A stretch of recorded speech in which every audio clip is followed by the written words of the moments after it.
সংস্কার করবে এই জন্য কোনো লোক নাই। প্রত্যেক বছর পানি, হাঁটু পানি ছিল কয়েকদিন আগে আরো।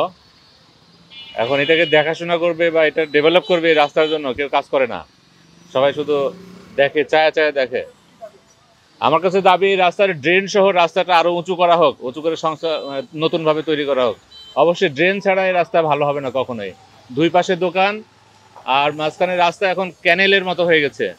এটাকে ড্রেন দিয়ে পানি নিষ্কাশনের একটা ব্যবস্থা করতে হবে, এছাড়া কোনো উপায় নাই। আমরা ভুক্তভোগী, এটা নিয়ে খুব সমস্যার মধ্যে আছি এসব নিয়ে। এই রাস্তাটা আজকে অনেকদিন বরকা এই অবস্থা হইতেছে। এই যে নির্বাচন হয়েছে, নির্বাচন ধরে ভাঙ্গা, আবার বালু দিয়ে চাপ দিয়েছে, চাপ দিয়ে আজকে আবার মনে করেন এখানে আবার বৃষ্টি হয়েছে, বৃষ্টির মধ্যে এখানে অনেক বড় খাদ হয়েছে, আমরা গাড়িটাই চালাতে পারি নাই। এখন একটু পানি কমছে আর আজকে একটু গাড়ি নিয়ে আসছে। বন্যা তো জলবদ্ধতা এখানে পানি দীর্ঘদিন আটকেই থাকে, একটুখানি বৃষ্টি হইলে পানি আটকে যায়, একটুখানি বৃষ্টি হলে পানি এখানে আপনার মনে করেন একবারে কোমর পর্যন্ত হয়ে যায়। রাস্তার আমরা সেখানে মেরামত চাই, আমাদের খুব কষ্ট। এই রাস্তায় গাড়ি ছাড়া করে আমাদের খুব কষ্ট, আমাদের কয়েকজন লোক এখানে পড়ে গেছে। সংস্কার চাই আমরা। রাস্তা বর্তমান যে পরিস্থিতি, একটু বৃষ্টি পানি হলেই রাস্তা জলবদ্ধতা শুরু হয়ে যায়, যা খুবই জনদুর্ভোগ করতেছে মানুষকে খুব বেশি। তো সরকারের কাছে অনুরোধ বা জনপ্রশাসনের কাছে অনুরোধ যাতে রাস্তাটা খুব তাড়াতাড়ি মেরামত করা হয়। গত বছর বন্যার পর থেকে এই রাস্তার মানুষের দুর্ভোগ অসহনীয় পর্যায়ে অবস্থা।